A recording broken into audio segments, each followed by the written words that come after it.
We are so great. We are so grateful that Blair is with us today. He has a Master of Science in Counseling Psychology from Tennessee State University. He's been in practice for over 5 years and specializes in dealing with affective disorders, including depression, anxiety, PTSD, and other forms of trauma, and substance abuse issues, as well as assisting students and professionals with performance optimization using COGMED, COGMED training and personal executive coaching. Blair has prior experience working in both academic settings like Tennessee State University Counseling Center, as well as highly structured institutions or industries like the Tennessee Department of Defense, National Guard. Blair's therapeutic approach is an integrated style that incorporates a variety of psychological techniques and tools to best meet the needs of the client. So again, welcome, Blair, and thank you so much for this presentation today. We're all looking forward to it. Good morning, everyone. Thank you guys for having me. I am extremely excited to be here and to share this awesome stuff with you guys today. Melissa, I believe I am a co-host. That's correct? I'm not seeing the option here to share my screen. Let's see. Can you hear me? Yes. It should be down on, in mine, it's down at the very bottom. There's a green one at the very bottom. Share content. Did you accept the co-host? Screen. There you go. There we go.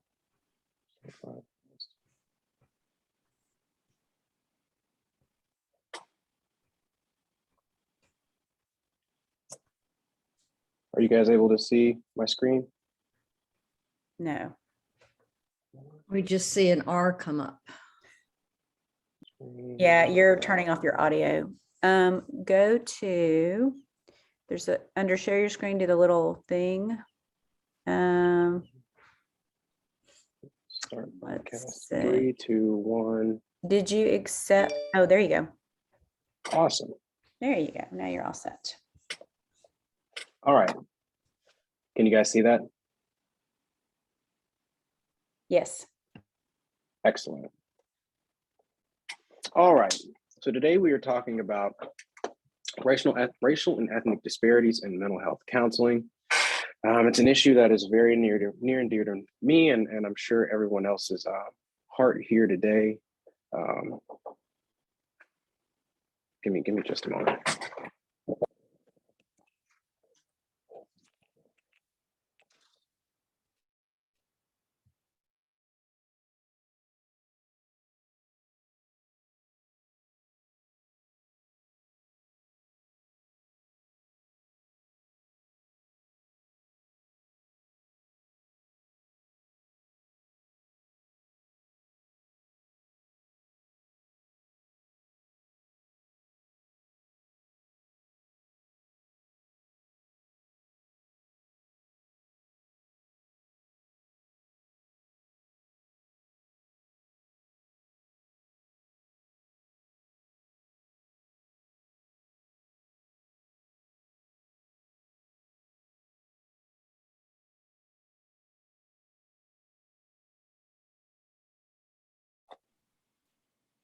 Guys, I think that we may have lost Blair for just a second. I'm letting him back in.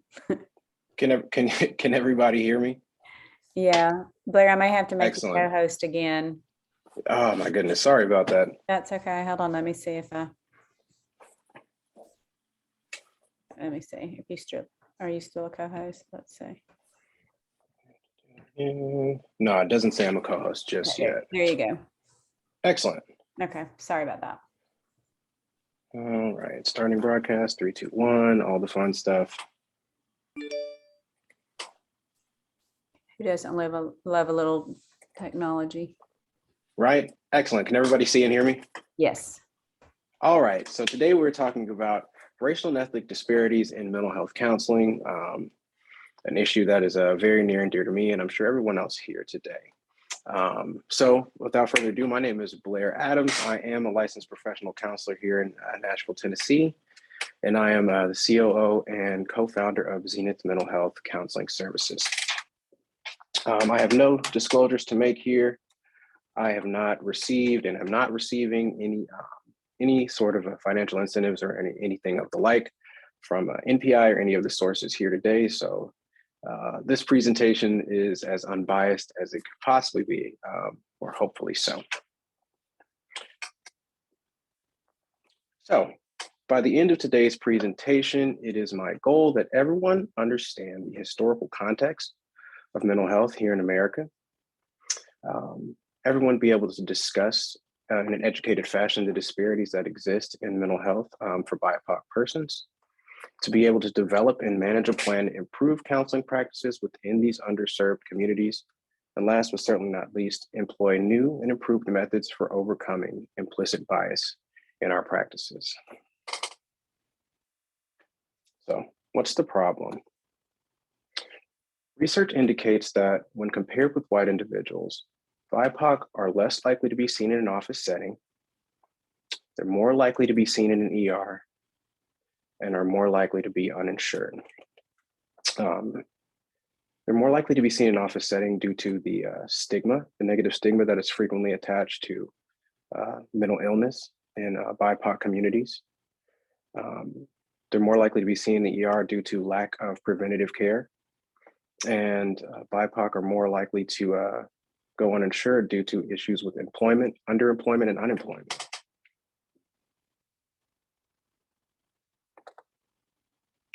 BIPOC are also significantly less likely to seek out services and are actually more likely to turn to spiritual resources when it comes to mental health needs. And this point hit me, hit home for me as a Black man because the Black church has always stood as a pillar in our community. It was a place of solace and of esteem for both freed and enslaved individuals throughout history since its existence. And because of this, BIPOC individuals, particularly Black people, have turned to the church in times of need, and African-American ministers have served as not only spiritual advisors, but also as counselors. And in my personal practice, many of the couples that I see for marriage or relationship counseling receive their premarital counseling from a pastor. So the use of spiritual resources in lieu of licensed mental health counseling resources is very common in BIPOC communities. BIPOC individuals are also less likely to receive services when needed, and far more likely to be seen as overly dramatic or sensational by practitioners. So when we're looking at the actual care that they do receive when BIPOC individuals are able to receive health care, they're significantly more likely to receive substandard care. And Black men are actually 4 times as likely to be diagnosed with schizophrenia when compared with their white counterparts. And we're going to look into the actual insidious discriminatory nature of the origins of the schizophrenia diagnosis as we dive a bit deeper. Likewise, Black men are much more likely to suffer PTSD and mood disorders that will go undiagnosed. And this can be caused by vicarious trauma and violence at not only at the hands of police, but violence experienced within impoverished communities. Black men are also more frequently incarcerated at a disproportionate rate for displaying symptoms of the aforementioned disorders.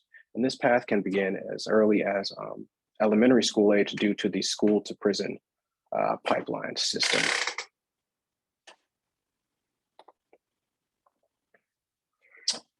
BIPOC are also significantly more likely to terminate services prematurely. And I've experienced this as a Black practitioner dealing with Black individuals. And even I see to a great extent that my Black male clients in particular tend to terminate very early. So I can only imagine how much this issue can be compounded when the majority of our patients are seeing practitioners that don't look like them, and who are frankly lacking in cultural competence. That's a major issue in the field today. We see that 86% of psychologists are white, while only 2% are African American.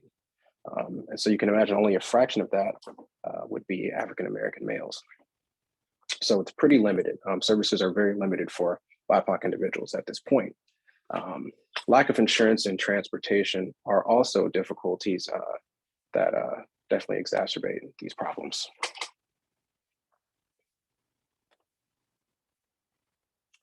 So what are the barriers to receiving adequate health care? Well, of course, across cultures, we have different cultural perceptions of mental health, health-seeking behaviors, as well as well-being. In BIPOC communities, I've experienced this firsthand as a Black man as well. These behaviors are often discouraged by family, while maladaptive behaviors are frequently encouraged and or normalized. When we're talking about these maladaptive behaviors, a lot of times we're referring to self-medication with illicit drugs. Marijuana abuse has been rampant in BIPOC communities for decades, as well as opioid abuse, which I found to be particularly interesting, considering the state of affairs today when we look at opioid use. In inner city communities, opioid use has been a problem for decades. The abuse of promethazine and codeine syrup has been a major proponent of hip hop culture, or a major aspect of hip hop culture for the past 2 or 3 decades. But it was always criminalized. The behavior was always criminalized and kind of disregarded as, just inner city problems. However, now that we see that the use of opioids has become more of a mainstream problem, we have changed to the disease model of addiction, and it is now an opioid epidemic. So that's a perfect example that I like to look at when we are examining the disparities in healthcare is how do we even look at drug use? When it affects the greater population, it becomes a disease as opposed to just a criminal issue. Likewise, we have issues with racism and discrimination within the healthcare system, various social determinants of health, which we'll be looking at a bit later, and general fear and mistrust of the healthcare system due to historic mistreatment. So let's look a bit at our history. Scientific racism has always been a thing here in the US, and it was used very early on to justify slavery.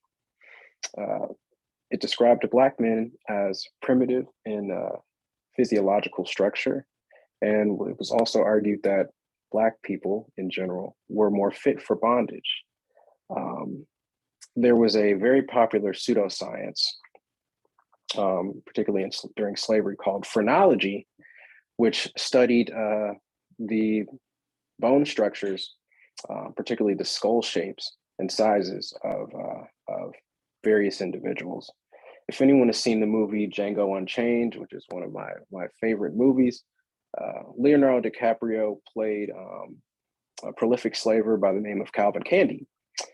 And he actually gave a very gruesome lecture at a dinner table, this character, in which he dissected the skull of a former slave of his and showed, or what he believed showed, the dimples on the skull of this enslaved man made him too stupid to rebel against his slavers.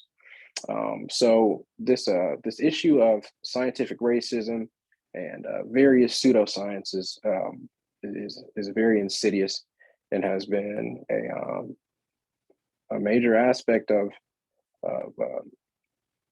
kind of the hidden hand of what has shaped healthcare in America, and definitely mental health practices today. So here we have Dr. Benjamin Rush, who's commonly referred to as the father of American psychology. We have Sigmund Freud, who is the international father of psychology. Here we have Benjamin Rush, who's the American father of psychology. Pretty important guy, signer of the Declaration of Independence. He was a leader in mental health reform, and even a co-founder of an anti-slavery society So, really smart guy and seems like would be a pretty good guy, right? Well, not so much. This gentleman coined the term negritude, which he held to be a mild form of leprosy, with the only cure being whiteness, which we know is an idea that has shifted over time. So it's very interesting that the cure would be something so arbitrary, right? Thrush also held that Africans became insane when confronted with the idea of perpetual servitude. It's a wonder that anybody would be able to maintain their sanity when confronted with such an idea, right? Similarly, we have a gentleman by the name of Dr. Samuel Cartwright, who coined the term drapetomania. I believe I'm pronouncing that correctly, which was, of course, a curable mental illness that did cause slaves to attempt to flee captivity. And Cartwright believed that this syndrome was caused by slave masters becoming too familiar with their servants.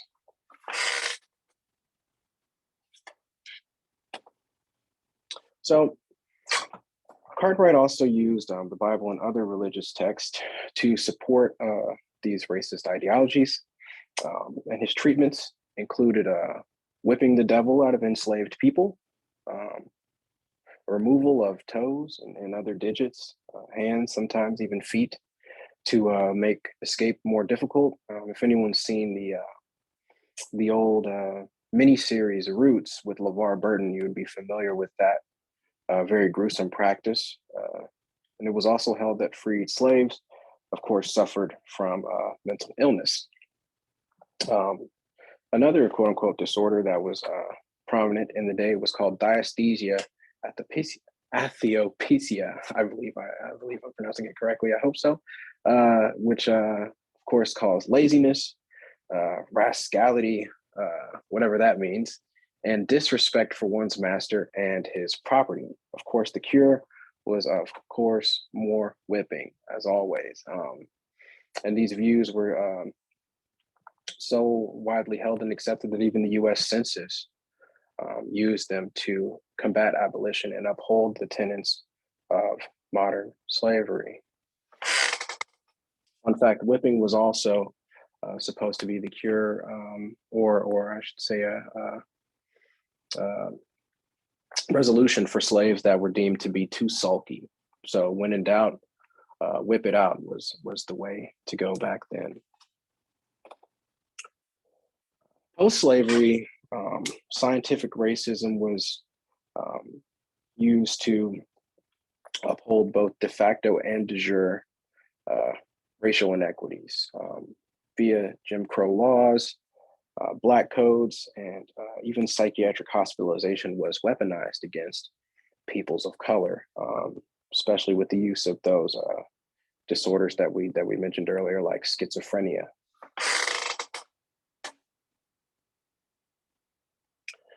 Prior to 65, schizophrenia was believed actually to be a rather benign disorder. However, the archive of general psychology described a disorder known as protest psychosis, in which Black men developed a hostile and aggressive feeling of anti-whiteness, right? And this generally occurred after being exposed to the teachings of various Black activists like Dr. King, Malcolm X, Huey Newton, the Black Panthers, and the like. And this, of course, requires psychiatric treatment, which harkens back to that idea of weaponizing psychiatric hospitalization against BIPOC individuals.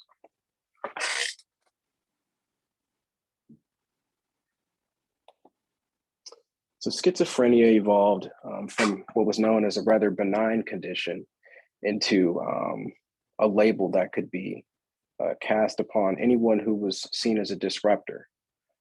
So Black males who may have been activists could be labeled schizophrenic, and that was used to describe their aggressive Black male masculinity. Neurosis was used to describe these same behaviors in women, particularly women of color, and behaviors that were deemed to be less threatening by mainstream society were termed mood disorders, which gives us the myriad of mood disorders that we see today in the DSM-5. So as we can see, racism's roots go very deep in mental health care.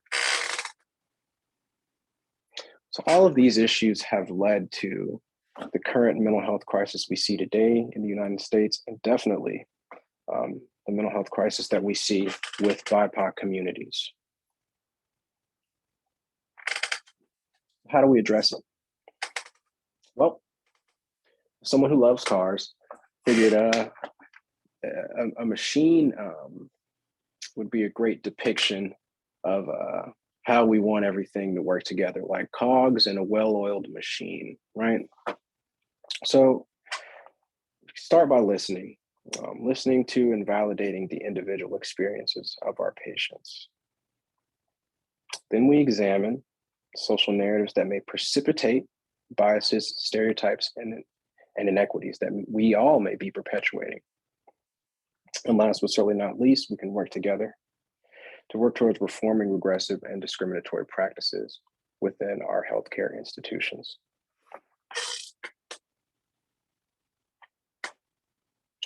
So earlier we mentioned how social determinants of health can actually be a major hindrance when it comes to, or barrier, I should say, when it comes to receiving adequate healthcare. So if we look at each of these levels, I like this depiction because it reminded me of Maslow's hierarchy of needs, which is one of my very favorite psychological concepts. So if we start at the very base, these are elements that are more intrinsic to an individual, and as we go out there, these are factors that may be less immutable, so to speak.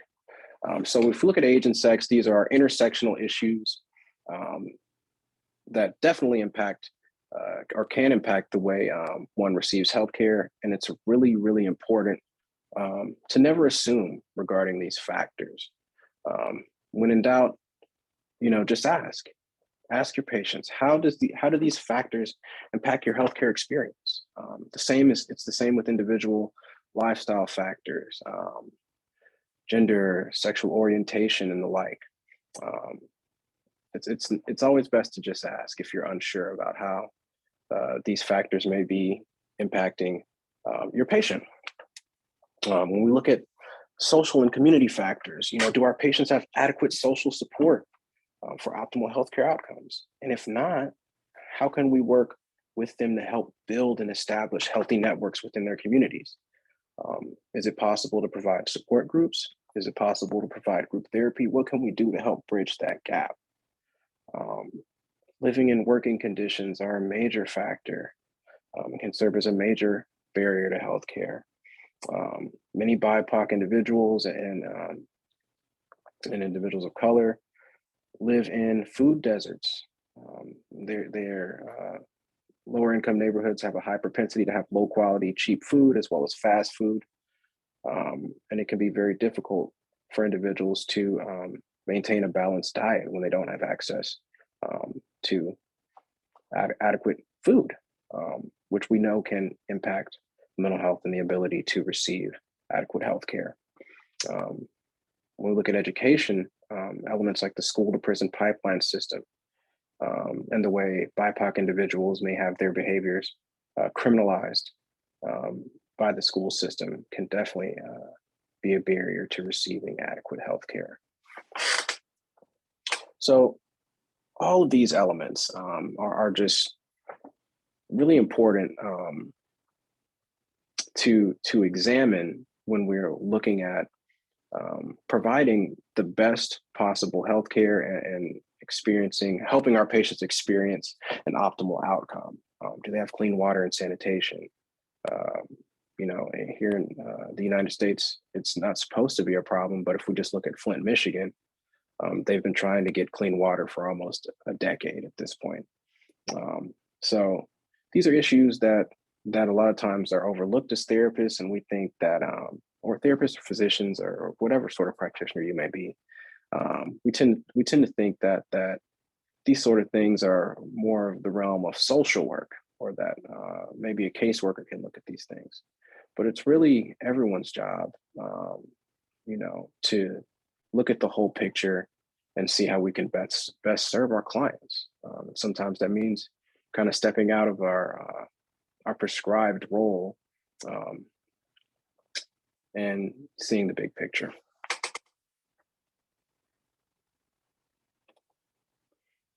Looking at the impact of poor mental health in BIPOC communities, of course, we have the effects of direct traumatic stressors, and structural interpersonal racism.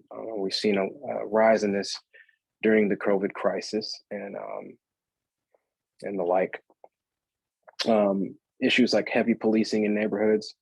We've definitely seen the effects of that here in Nashville, and these tactics have been used for decades to support and uphold de facto segregation, which we know today as gentrification.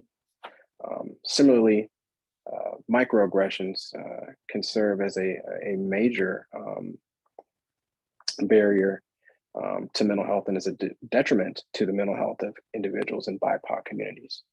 And here's a perfect example of a microaggression that I experienced the other day. So yesterday, or I guess what's today, Friday, Wednesday, we actually had a patient's boyfriend crash his car into our waiting room. We literally drove through the wall of the waiting room. He was a young Black man. And when the first responders arrived, I went downstairs to kind of survey the scene, make sure everyone was okay, take pictures. And the first responders asked, were you with him? And I looked around and, was like, okay, well, they saw me come out of the building, I'm dressed very nicely for work. This guy has on street clothes. Why would it be assumed that I was with this individual in the car? They didn't see me get out of the car. Well, he's Black and I'm Black.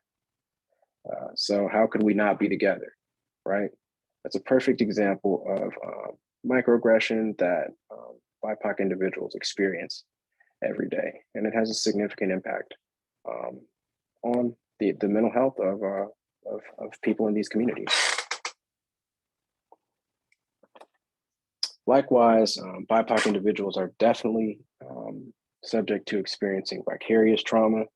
I know over the past year, as a Black man, it was very difficult to continuously watch videos of the deaths of men who look like me, like George Floyd and Ahmaud Arbery. Many of us experience trauma on a vicarious level because of that. And as we know, PTSD does not necessarily mean that you experienced the traumatic event firsthand. Hispanic youth, 2 out of 3 of them will experience one traumatic event within their lives when it comes to immigration. With Asians, we've seen an increase in racially motivated attacks since the beginning of the COVID pandemic. And we've also seen a rise in suicides and homicide with Native American individuals over the past several decades. So mental health doesn't see color. A lot of times we talk about not seeing color, which is toxic in a whole nother way. But when it comes to mental health and the impacts of poor mental health in various communities, mental illness does not see color. And no one is immune to experiencing the negative impacts that these various barriers may bring about. So moving forward, what is bias? Well, everyone generally knows what explicit bias is. That's what everyone's talking about when they say, I'm not racist, I have a Black friend, right? Explicit bias is expressed directly Individuals who hold these biases tend to be aware of these biases. They operate on a conscious level. So the person who may have these biases are aware of what's going on. An example of a statement that depicts explicit bias may be, I like white people more than Latino people. Implicit bias, on the other hand, is far more insidious because the person who may hold these beliefs is generally unaware that they have them. And the most dangerous things are generally those that are unseen. So these are generally expressed indirectly. We tend to be unaware of these biases. They operate at a subconscious level. An example of such may be sitting further away from a Latino individual than you would from a white individual. By the way, it does not make you a bad person if you have these biases. We all have explicit biases and implicit biases. The important part is that we are able to recognize them so that we can actively work to mitigate them in our practice.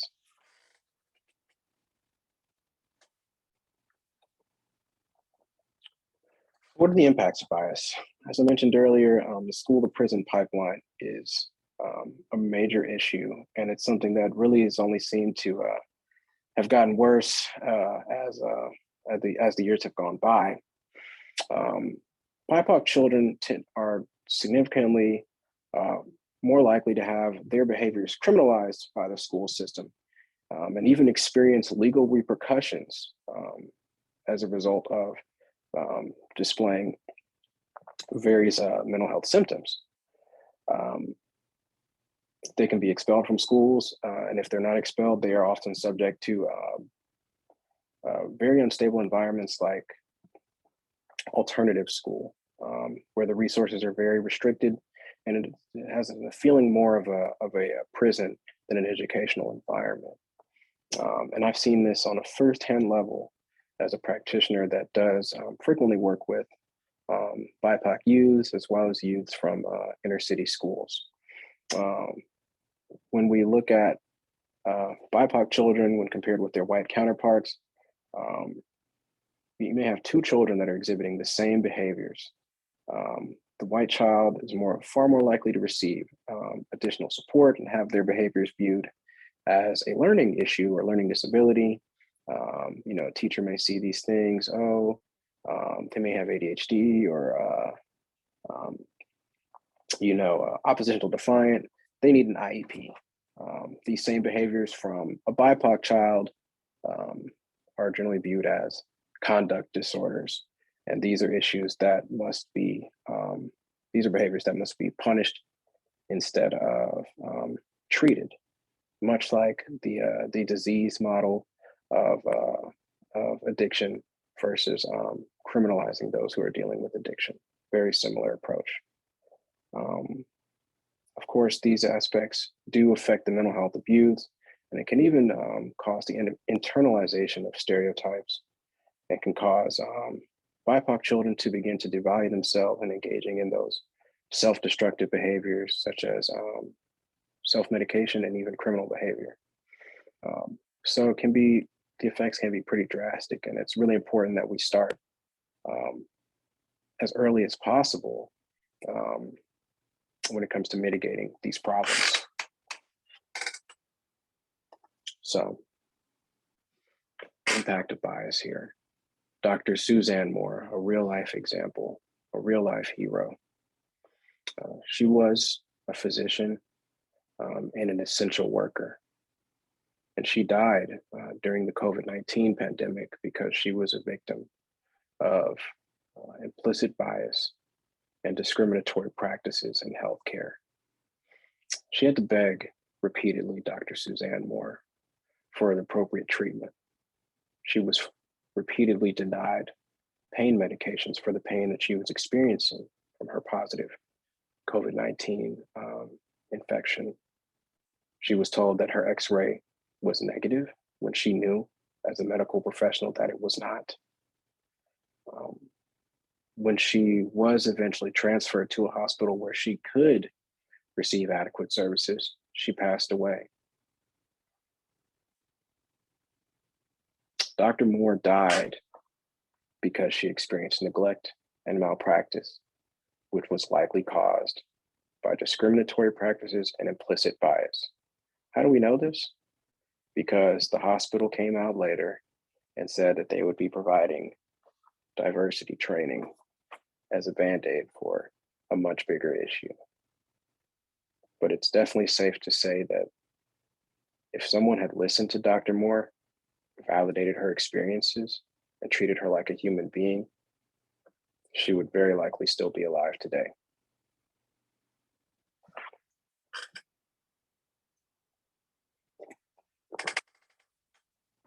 So it's important to remember that biases and discrimination don't just hurt people's feelings and make them uncomfortable. They can kill.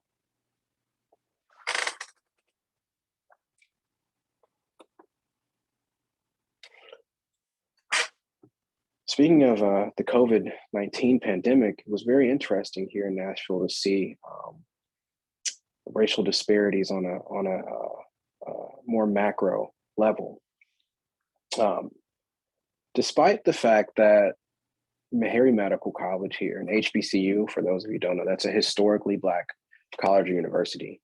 Meharry Medical College actually staffed all of the COVID-19 testing locations here in Nashville, as well as did provide support to other hospitals during the very beginning of the pandemic.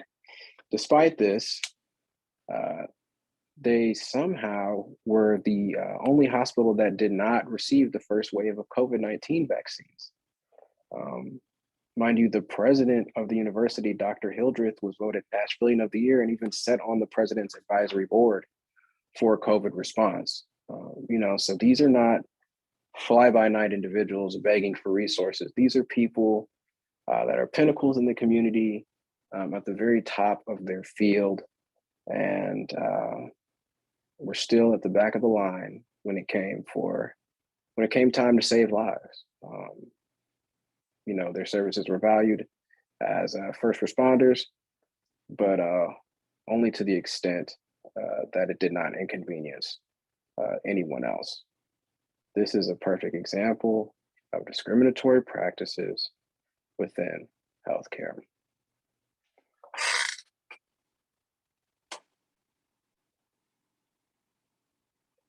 So, what does all this mean? Even healthcare providers have implicit biases. I do, you do, we all do. We'd love to think that these biases, these preconceived notions, these stereotypes don't impact the way that we yield care to our patients, but they do. Inevitably, they do. Implicit bias impacts our clinical judgment and our behavior. 20 out of 25 studies demonstrated that some kind of bias in diagnoses impacted the treatment recommendations, as well as in the number of questions asked. Just imagine if someone took the time to ask Dr. Suzanne Moore a few more questions. Her life could have likely been saved.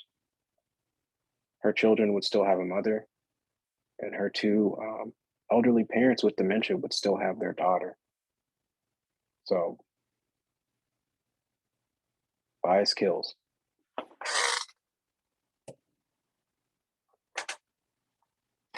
So here's my favorite part, the problem-solving part.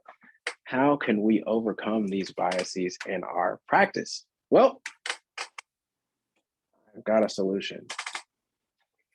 So I came up with a really fun acronym during the last year when I was thinking about this, and who doesn't love a fun acronym?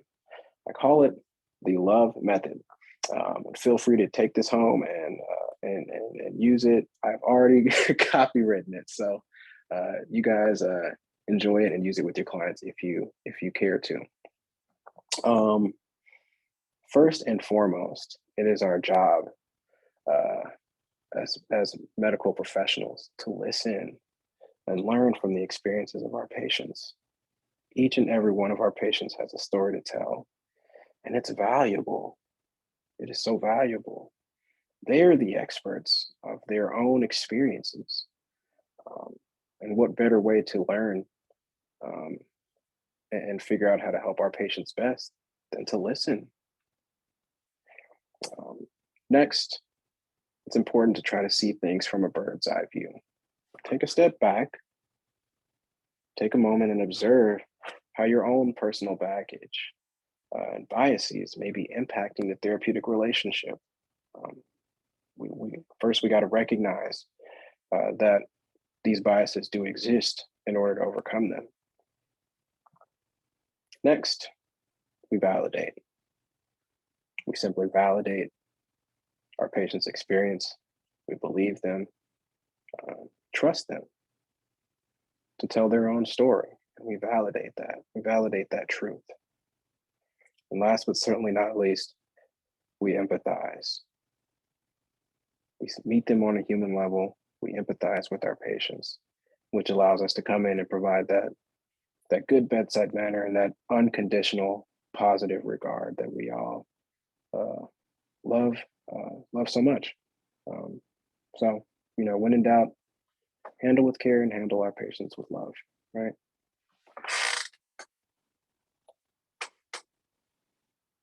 So here is a fun depiction that I found, equality versus equity. I found this very helpful to me, and I hope it's helpful to you guys. In the past, when it came to issues of discrimination, we talked a lot about, fight for equality, fight for equality, fight for equality. When in all actuality, we're actually, what we're really looking for is equity. So what's the difference? Equity, in equitable situations, all parties are privy to the same tools and opportunities, but outcome is not taken into account. And so if we look at the equality depiction here, we see that all children have the same tools. 2 books, stack of 2 books, but all the children are not having the same starting point. They're not coming from the same starting point. They don't have the same resources. And you see only 2 of the children are able to reach that final goal. And in our situation, let's say that dotted line is adequate healthcare. Only 2 of our children here are able to receive adequate healthcare, despite it being an equal situation. Equity, on the other hand, takes into account the various circumstances that each individual, each patient may be experiencing, and we try to provide not only equal opportunity, but an equitable outcome for all of our patients. So you see, an equity picture, all the students have a different number of books, a different number of tools at their disposal to help account for the various deficits that they may be experiencing. So I thought that was a really cool way to adequately depict equality versus equity. So what do we want to take home with us today? It's important to remember that there are many inequities in healthcare and mental health in general. BIPOC patients are less likely to have access to healthcare and more likely to receive substandard care when they do receive it. Understanding the history of mental health in America will indeed help providers like us understand the issues in diagnoses and serve our patients better. And hopefully the LOVE method and others like it will allow therapists and other health practitioners to provide better healthcare and bridge that gap and decrease implicit bias. So I'm gonna give you guys some homework like I do with a lot of my patients, and I'm gonna have you ask yourself this question when you're dealing with a patient. How are my biases impacting my ability to yield adequate care? And when in doubt, love it out. Thank you. Thank you. So now, I guess we have 10 minutes left here. Let me look at the chat. If anyone has any questions, I'd be happy to answer. Just a comment, Blair, that is such beautiful, comprehensive, impactful presentation. I just appreciate it so very much. Grateful to Thank have you. grateful to get those slides. Thank you very much. Thank you. Feel free to use any of these resources in your practices. There is a question, Blair, about your graphic. Yes. So I do have a slide you guys can see here that has all my references in there, and it should be there. Are you speaking about the graphic for equality versus equity? It was from Rebecca. Rebecca, Hi. is that the graphic? Yeah. Rebecca. Hi. Hi. I'm speaking Ah, to the you social determinants graphic. from your alma mater. You're doing TSU proud. Good job. Go Tigers. Yes.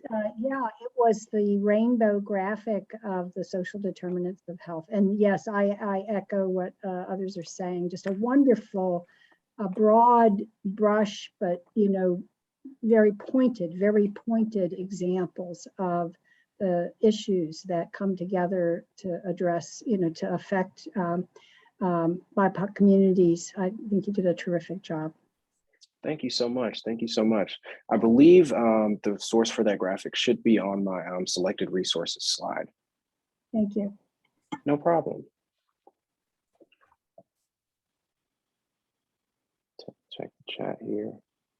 I think that Mary Beth had a question as well. Yes, here we go. Having lived and trained and worked in primary care, safety net, and public housing settings, I'm used to helping underserved patients and BIPOC patients navigate costs and barriers. So, Mary Beth, how do you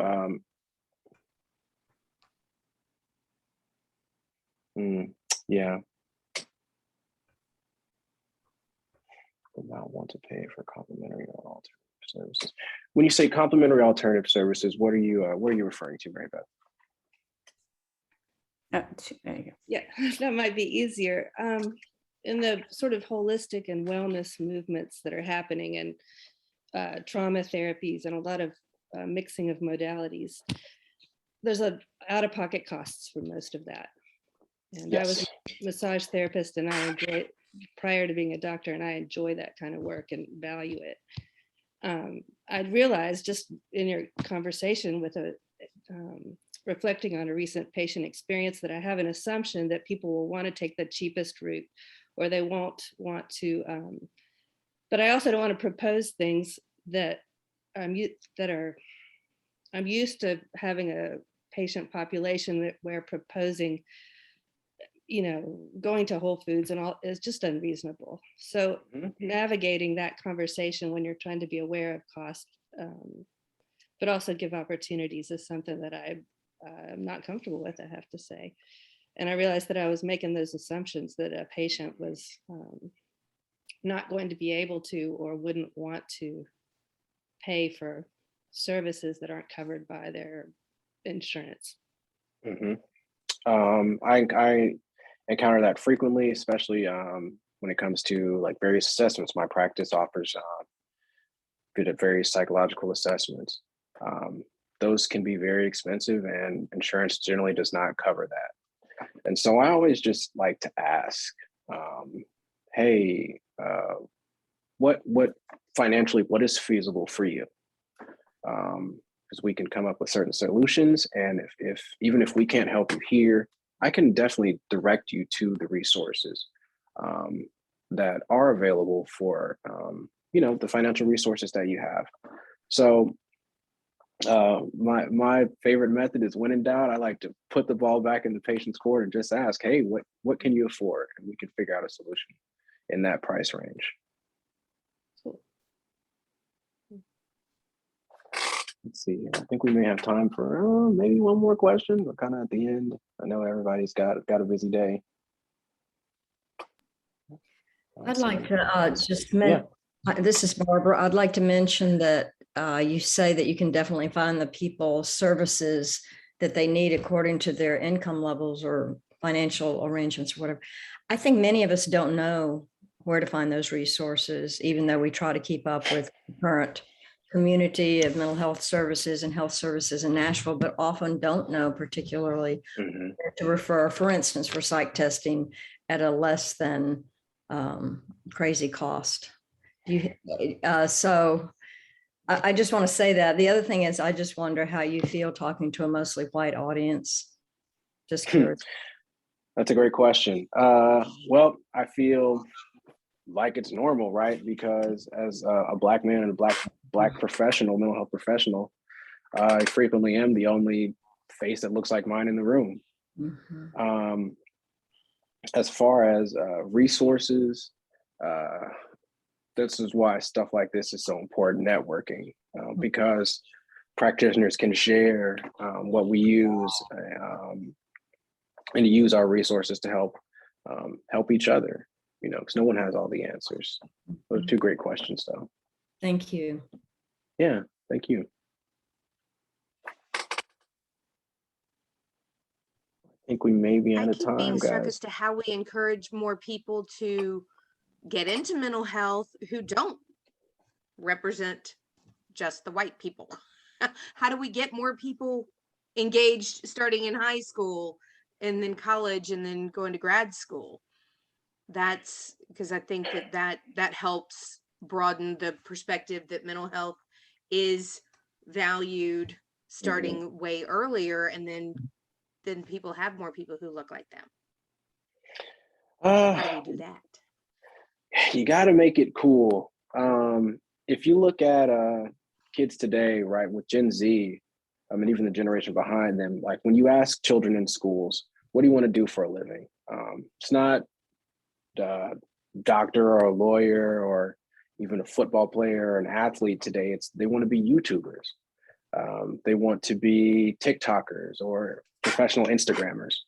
And so really kind of attacking social media and making mental health a normal thing is, I think, the I'm best hearing way. from so many teenagers though that they hate social media and they don't want to engage in it.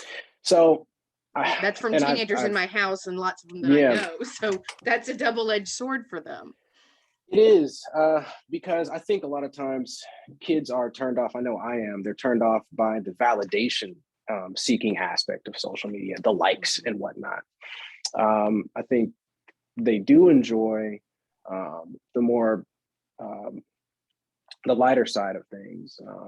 Just being able to get on TikTok and watch a fun video that may have some music behind it, and maybe a practitioner sharing, coping skills or something like that. So just using social media as a tool, or whatever tool the kids like that day, it's really staying abreast of the technology, because that's kind of at the forefront. Using YouTube, using TikTok in a way that makes counseling cool, for lack of a better term. It's a really good question. Thank you. And thank you for being here. Thank you for having me. I think we might be out of time. I don't know, guys. Yeah, it's about that time, Blair. Thank you again so very much. As Melissa posted earlier, Blair is generously sharing his slides, so you will receive those along with your CE certificate. So again, we appreciate it so much, and thank you. Thank you very much. Thank you, everyone.